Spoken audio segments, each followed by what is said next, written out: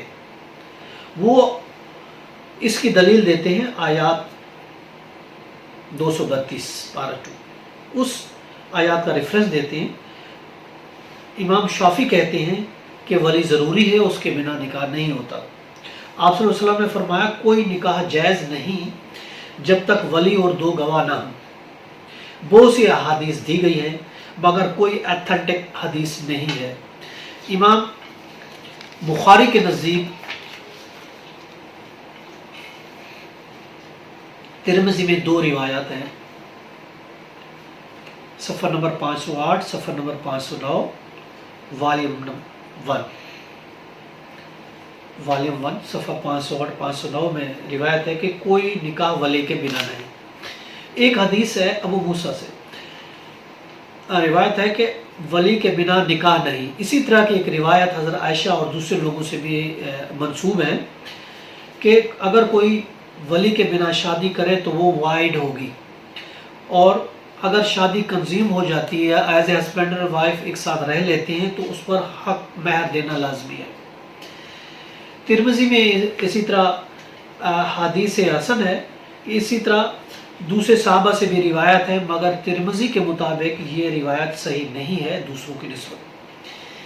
اسی طرح زہری کے مطابق کچھ حدیثیں، کچھ لٹریچر علماء کو ڈاؤٹ کرتا ہے، کیونکہ ابن جرائج نے کہا کہ وہ حضرت زہری سے ملا اور بعد میں قبول کرنے سے اس نے اس چیز کو انکار کر دیا، اس لیے اس کو ضعیف حدیث کہا جاتا ہے۔ چنانچہ تبیین الحقائق سے صاف ظاہر ہوتا ہے کہ ہمارے علماء کے نزدیک اتھنٹیکیٹڈ نہیں ہے۔ اسی طرح ابن حجر نے الدرابہ والیوم 2 صفحہ نمبر 60 میں یہ بیان کیا ہے کہ زہری نے ابن جرا نے جو جواب میں کہا ہے کہ مجھے خوف ہے کہ شاید مسلمان کی غلط فہمی ہے، اور احمد کے مطابق زہری نے یہ بیان دیا کہ اس بارے میں نہیں جانتا۔ اسی طرح ترمذی یحییٰ بن معین نے بھی اسماعیل سے روایت کی ہے اور اس کو ضعیف قرار دیا ہے۔ جہاں تک حضرت عائشہ رضی اللہ عنہ کی روایت کا تعلق ہے، ابن الحجر نے احمد اور ابن معین کے نظریے کو ڈسکس کیا ہے اور اس روایت کو ریجیکٹ کیا ہے، اس گراؤنڈ پر کہ جیسا حضرت عائشہ رضی اللہ عنہ نے خود حفصہ بنت عبد الرحمن کی شادی حفصہ بنت عبد الرحمن کی شادی اپنے بھائی منظر ابن زبیر سے کرائی، جبکہ دلہن کا والد حضرت عبد الرحمن غیر موجود تھا، وہ موجود نہیں تھا، وہ باہر جنگ پہ گیا ہوا تھا۔ اسی طرح واپسی پر حضرت عبد الرحمن ناراض بھی ہو گئے تھے، پھر مان بھی گئے۔ ابن حجر کے مطابق ابو مالک نے اسے صحیح قرار دیا ہے، اگرچہ بائی حاکی کے مطابق لفظ زوجت کا مطلب ہے شادی کی تیاری کرنا ہے، حقیقت میں شادی نہیں ہے۔ اور صفحہ 61 میں ابن حجر نے ابن عباس کی حدیث نقل کی ہے کہ ولی کے بنا کوئی شادی نہیں ہے۔ سراخاسی نے المبعوث کے صفحہ نمبر 10 والیوم 3 میں نکاح کے ویلیڈیٹی یہ دی ہے کہ جوان عورت کا نکاح ولی کے بنا ہو سکتا ہے۔ اس نے حضرت علی کی روایت بیان کی ہے کہ عورت کی شادی اس کی مرضی سے کریں، اگرچہ اس کا ولی حضرت علی کے پاس گیا اور نکاح کی درستگی کی، مگر آپ نے اس کے حق میں ویلیڈیٹی دے دی کہ اس نے شادی کی ہے، تو یہ ایکسیپٹڈ ہے۔ امام ابو حنیفہ کے مطابق عورت کنواری یا شادی شدہ کا نکاح اس کی مرضی سے ویلڈ ہوگا، چاہے ہسبینڈ کا رتبہ برابر ہو یا برابر نہ ہو۔ ہاں، اگر ولی رتبہ برابر نہ ہونے پر آبجیکشن کر سکتا ہے۔ حضرت حسن سے روایت ہے کہ عورت کی شادی رتبہ برابر کے ہے تو صحیح ہے، اگر رتبہ برابر نہیں ہے تو صحیح نہیں ہے۔ امام ابو یوسف نے پہلے کہا کہ رتبہ برابر ہے یا نہیں ہے، شادی صحیح ہے، بعد میں اس نے اپنا ریویو چینج کیا اور کہا کہ رتبہ برابر ہے تو صحیح ہے، اور جبکہ تیسری مرتبہ پھر اس نے ریویو اپنا چینج کیا کہ رتبہ برابر ہو یا نہ ہو شادی صحیح ہوگی۔ اسی طریقے سے عطاوی نے امام ابو یوسف کا نظریہ بیان کیا ہے کہ اگر شادی برابر رتبہ میں ہے تو وہ قاضی ولی کو منظور کرنے کے لیے بول سکتا ہے، اور اگر وہ منظور نہ کرے تو وہ شادی ولی ختم نہیں کر سکتا، قاضی ہی اس کو ڈیزالو کر سکتا ہے۔ بدر الدین عینی نے صحیح بخاری کی کتاب عمدۃ القاری کے صفحہ نمبر 120 سے 121 اور والیوم ہے 29، اس میں بیان کیا کہ حضرت امام بخاری کی اس روایت سے ایگری نہیں کرتے کہ نکاح ولی کے بنا اس بنا پر اس کو سٹینڈرڈ کے مطابق نہیں ہے، تو اس کا اپنا ایک نظریہ ہے کہ نکاح ولی کی مرضی سے ہو۔ اس آیات البقرہ، سورۃ البقرہ کی آیات جو 230 ہم نے پہلے بتایا کا حوالہ دیا تھا کہ یہ آیات اس وقت نازل ہوئی جب ماقل نے اپنی بہن کو شادی سے منع کیا، مگر بدر الدین عینی کہتا ہے کہ یہ حدیث مختلف ذرائع سے آئی ہے، اس لیے اس کو اتھنٹیکیٹڈ نہیں کہہ سکتے۔ مزید صفحہ نمبر 129 عینی نے حدیث کی وضاحت کی ہے کہ خانسہ بن خزائم الانصاری کے والد نے نکاح پڑھوایا مگر بیٹی راضی نہیں تھی، جو حضور صلی اللہ علیہ وسلم کے پاس ہے، جس نے نکاح کو وائڈ قرار دے دیا، مگر حضرت بخاری کے نزدیک وہ بیوہ تھی۔ اور بہت سی روایت ہیں جیسے حدیث ہے کہ جابر کے نزدیک آدمی نے اپنی غیر شادی شدہ بیٹی کا نکاح اس کی مرضی کے بنا کیا، اور جب حضور صلی اللہ علیہ وسلم کے پاس آپ آئے تو آپ نے اس نکاح کو ختم کیا۔ اسی طرح حضرت عبداللہ بن عمر نے ماموں کی بیٹی کی شادی اس کی مرضی کے بنا کی، وہ حضور صلی اللہ علیہ وسلم کے پاس ہے جنہوں نے اس کی شادی ختم کرا دی، کہ چونکہ اس کی مرضی کے بنا نہیں تھی اس لیے شادی ختم کر دی۔ ظاہر ہے حضرت ابو حنیفہ نے ان روایت کا حامی نہیں ہے جبکہ عورت کی شادی اس کی ذاتی مرضی سے جاں مشروط کی گئی ہو، انہوں نے کہا کہ ایسا نہیں۔ صفحہ نمبر 233 تحفۃ الزغاری میں علماء کا نظریہ ڈیفرنٹ ہے کہ ولی کی مرضی سے، زیادہ تر یہ کہتے ہیں کہ ولی کے بنا نہیں کر سکتی۔ ان دلائل وہ اس چیزوں کو دلائل جو اوپر ہم نے ابھی اس سے پہلے بتائے ہیں، وہ کہتے ہیں کہ اگر ابو حنیفہ کے نزدیک ولی کی اجازت ضروری نہیں ہے، اس کا نظریہ یہ ہے کہ نکاح جو ہے یہ ایک بیع ہے، ایک قسم کا سیل ہے جس سے وہ خود مختار ہے اور کانٹریکٹ کر سکتا ہے۔ حضرت امام ابو حنیفہ کا نظریہ ان تمام کتب میں موجود ہے جس کا ہم ریفرنس دے رہے ہیں۔ ایک کتاب ہے فتح البدری، شرح صحیح بخاری کی ہے، اس کو لکھنے والے ہیں بائی ابن حجر اسقلانی، اس کا والیوم ہے 9 صفحہ نمبر 182، اور اس کی شاعت ہوئی ہے دار الفکر بیروت لبنان میں۔ دوسری کتاب کا ہم جو حوالہ دیتے ہیں حضرت ابو حنیفہ کا جو نظریہ ہے، جو وہ کہتے ہیں کہ شادی ولی کے بنا ہو سکتی ہے، دوسری کتاب کا ہم حوالہ دے رہے ہیں، وہ شوکرانی کی کتاب ہے نین الاوتار، اس کا والیوم ہے 5 صفحہ 136، اور اس کو شائع کیا ہے مصطفیٰ البابی اینڈ سنس، ایجپٹ، کیرو، مصر۔ اور تیسری کتاب ہے سید صابر کی کتاب ہے فقیہ السما، والیوم 2 ہے، صفحہ 113 ہے، اور اس کی بھی پبلش ہوئی ہے دار الفکر بیروت لبنان سے۔ اور چوتھی کتاب ہے حلا القاری کی کتاب ہے مسکات المافیات، شرح مشکات المصیبہ کی، والیوم 6 ہے، صفحہ نمبر 204 ہے۔ یہ چھپی ہے مکتبہ امدادیہ ملتان نے اس کتاب کو چھپا ہے۔ پانچویں کتاب ہے صبح اسلام، بائی کہلانی علامر کی ہے، والیوم 3 ہے، صفحہ 117 ہے، اس کی اشاعت بھی دار الفکر بیروت لبنان میں ہوئی ہے۔ اسی طرح اور ایک کتاب ہے 6 نمبر پہ ہدایت المجتہد، جس کو ابن رشد نے تحریر کیا ہے، اس کا صفحہ نمبر ہے 6 اور 7، والیوم ہے اس کا 2، اس کی اشاعت ہے اشاعت مکتبہ العلمیہ لاہور میں ہوئی ہے۔ ساتویں کتاب ہے المغنی کی، المغنی ابن قدامہ نے یہ کتاب لکھی ہے، اس کے صفحہ نمبر 487، والیوم 6 ہے، اور اشاعت ہے مکتبہ جمہوریہ، کیرو، ایجپٹ، مصر میں یہ چھاپی گئی ہے۔ اور آٹھویں کتاب کا جو حوالہ دے رہے ہیں وہ ہے شرح صحیح مسلم، امام ناوی نے کیا ہے، والیوم ہے اس کا 9 صفحہ نمبر 203، اور اس کی اشاعت ہے دار الفکر بیروت لبنان۔ نامی کتاب احکام القرآن جو ابو بکر جساس نے تحریر کی ہے، والیوم اس کا 1 ہے، صفحہ 401 ہے، اشاعت دار الفکر بیروت کی ہے۔ اور اسی طرح 10ویں کتاب ہے الفقہ المزاحی بالاربع، یہ اردو میں ہے، اس کو علامہ جزیری نے لکھا ہے، والیوم اس کا 4 صفحہ 97 ہے، اشاعت اوقاف، اشاعت اس کو کی ہے محکمہ اوقاف پنجاب نے۔ اور اس پر اگر قانون کی ہم حوالہ دیتے ہیں تو دیکھیں PLD 9080 Lahore 386 Sughra Bibi versus state ایک کیس ہے۔ اور اسی طرح ایک لیٹسٹ 2020 کی رولنگ ہے لاہور ہائی کورٹ کی CLC، جو 2020 CLC 549 پیج ہے، جو کہ جسٹس شجاعت علی خان نے مسمہ سمن نصیر ورسز ADG لاہور، اس پر ایک ڈیٹیل میں ججمنٹ دی ہے۔ اس میں بھی یہی بیان کیا گیا ہے کہ شادی ولی کے بنا ہو سکتی ہے۔ آج کا ٹاپک اتنا ہی، نیکسٹ ٹاپک کے ساتھ پھر ملیں گے۔ اللہ حافظ، اپنا خیال رکھیے گا، بائے۔